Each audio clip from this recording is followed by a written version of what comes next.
L'invité de ce journal, nous recevons donc le professeur Christophe Oberlin. Bonjour. Bonjour. Vous êtes chirurgien à l'hôpital Bichat à Paris, un spécialiste reconnu, réputé pour vos techniques innovantes en matière de réparation des lésions nerveuses. Et vous effectuez régulièrement des missions dans la bande de Gaza, un territoire palestinien sous blocus israélien depuis maintenant 3 ans. Votre dernière mission, c'était en janvier dernier avec des médecins européens. Peut-être un mot d'abord, Christophe Oberlin, sur ce qui s'est passé il y a maintenant 9 jours au large de la bande de Gaza, dans les eaux internationales. Un mot sur cet assaut de l'armée israélienne contre la flottille qui partait pour Gaza. Ce qui s'est passé il y a quelques jours est évidemment un drame épouvantable. C'est un drame épouvantable, mais ce n'est pas une bavure. Ce n'est pas une bavure. Je suis allé plus de 25 fois dans la bande de Gaza et j'ai vu très régulièrement des bombes tomber, des familles entières décimées. Autrement dit, il n'y a pas de retenue dans la façon dont fonctionne l'armée israélienne, le gouvernement israélien. Lorsque nous sommes face à ces très jeunes soldats aux différents checkpoints, nous sentons parfaitement que le soldat sait que s'il y a une bavure, entre guillemets, il ne sera jamais inquiété. Et ça, c'est quelque chose qui donne le frisson. Inquiété pourquoi ? C'est-à-dire que c'est la question des enquêtes qui pose problème, histoire d'enquête interne, On sait qu'il n'y a pas d'enquête. Il n'y a pas d'enquête pour les massacres de Jenin, pour les massacres de Rafah. Il n'y a eu strictement aucune enquête et ça, tous les soldats le savent. Donc, on sait que des accidents dramatiques peuvent arriver. Là, il ne s'agissait pas en plus d'un accident, il s'agit d'une politique déterminée. Et je dirais qu'au-delà de la compassion que nous avons pour les familles, le fils d'un collègue médecin turc a été tué. Ça aurait pu être dans le bateau en question. Tué dans le bateau. Alors ce matin, Israël, l'information vient de nous parvenir. Christophe Oberlin, Israël se dit prêt à accepter un allègement du blocus maritime sur la bande de Gaza en échange de l'acceptation par la communauté internationale d'une enquête interne.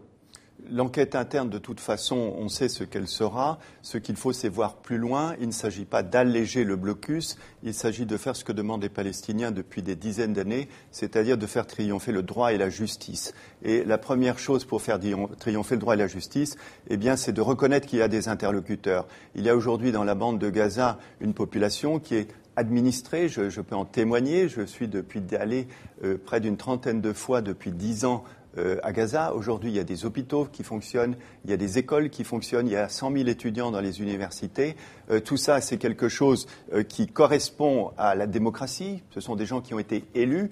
Eh bien, ces gens ne demandent qu'une chose, c'est d'être des interlocuteurs. Qui sont-ils, Christophe Oberlin ? Eh bien, c'est l'administration aujourd'hui qui gouverne la bande de Gaza, librement élue, c'est-à-dire un parti, le Hamas, mais auxquels sont associés, je vous le rappelle, des gens du Fatah. Je vous rappelle que le ministre de la police, ou plutôt le responsable de la police de Gaza, qui a été l'un des premiers assassinés lors de l'attaque de décembre-janvier 2008-2009, faisait partie du Fatah. Et moi, j'ai rencontré encore il y a quelques jours un ancien ministre, Fatah, qui s'en tient ancien ministre de la Santé, qui est reconnu là-bas. Alors, bien entendu, on va maintenant venir à vos actions sur le terrain. Christophe Oberlin, vous êtes médecin. Alors, quelles sont vos actions sur le terrain dans la bande de Gaza ? L'action sur le terrain est une action qui remonte à 10 ans. Nous avons opéré maintenant près de 1000 blessés dans la bande de Gaza. Je suis spécialisé dans la chirurgie des traumatismes, des séquelles, des handicapés, des paralysies.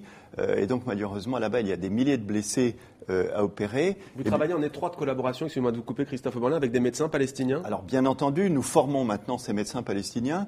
Étant responsable de 2 diplômes d'université dans ma faculté, dans mon université, j'ai exporté ces 2 diplômes. Un enseignant qui est responsable d'un enseignement à Paris peut parfaitement enseigner à l'étranger.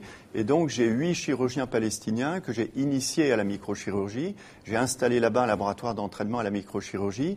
Et j'ai maintenant 7 chirurgiens palestiniens qui ont le diplôme d'université de la faculté Denis Diderot de chirurgie réparatrice. Autrement dit, à travers ces formations, nous multiplions notre action. Et le premier de mes élèves que vous voyez là en train de consulter avec moi, qui est Mohamed Rantissi, et qui est au milieu ici, eh bien, opère à lui tout seul autant de patients chaque année que la totalité de mes équipes qui se rendent à Gaza. Donc nous démultiplions maintenant. Alors il y a ce rapport de l'OMS qui est tombé à la mi-mai, Christophe Oberlin, et qui signale donc une situation qui se dégrade d'un point de vue sanitaire, c'est-à-dire au niveau de la santé publique dans la bande de Gaza. Ça, vous le constatez sur le terrain. C'est par exemple ce taux de mortalité infantile qui est très élevé. C'est un indicateur qui montre justement que ça ne va pas très bien. Alors évidemment, la situation est dramatique sur le plan sanitaire, sur le plan élémentaire. Quand vous avez 80% de la population qui est au chômage, je dirais presque que les traumatismes psychologiques dans les familles sont au premier plan. Mais il y a aussi tous ces morts dont on ne parle pas. Vous avez des patients, vous avez des jeunes femmes qui ont 40 ans, qui font un cancer du sein, elles n'ont strictement aucune chance. Le diagnostic est porté trop tard, il n'y a pas les traitements modernes.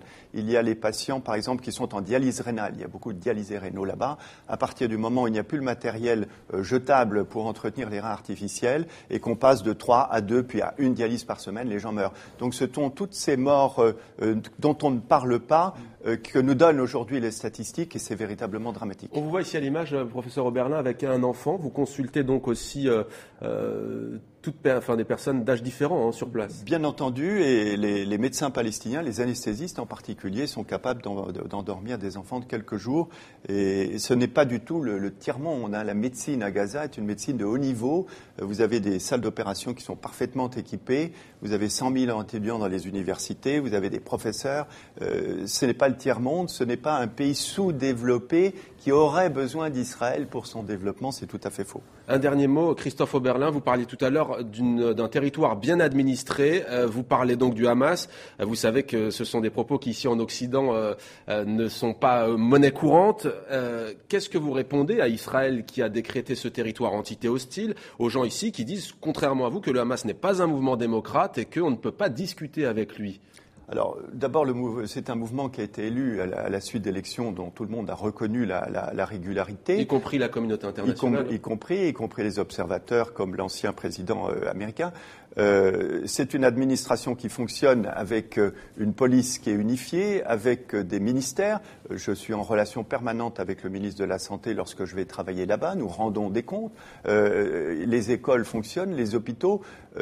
Tous les critères d'une administration sont là. Et quant au programme du Hamas, eh bien, il est bien connu. Je mets à défi quiconque de trouver parmi les 14 points qui ont été édictés par le Hamas au lendemain de sa prise du pouvoir en juin 2007, je défie quiconque d'y trouver un point non démocratique. Nous avons été élus, nous gouvernons. Jusqu'à janvier 2009, le Hamas reconnaissait l'autorité du président Abou Mazen qui avait été élu. Ce n'était pas un coup de force contre le Fatah ?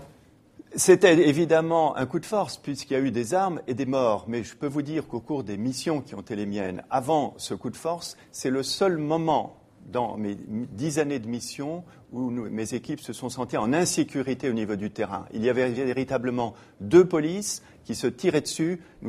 J'ai vu de mes yeux des blindés légers, des camions chargés d'armes entrer dans la bande de Gaza à la suite de la victoire du Hamas en février 2006. Manifestement, on essayait de refaire les élections dans la rue et c'est le seul moment où il y a eu une insécurité. À partir de juin 2007, on peut se promener dans la rue, on peut circuler. L'insécurité a disparu. Ce sont les critères d'une bonne administration.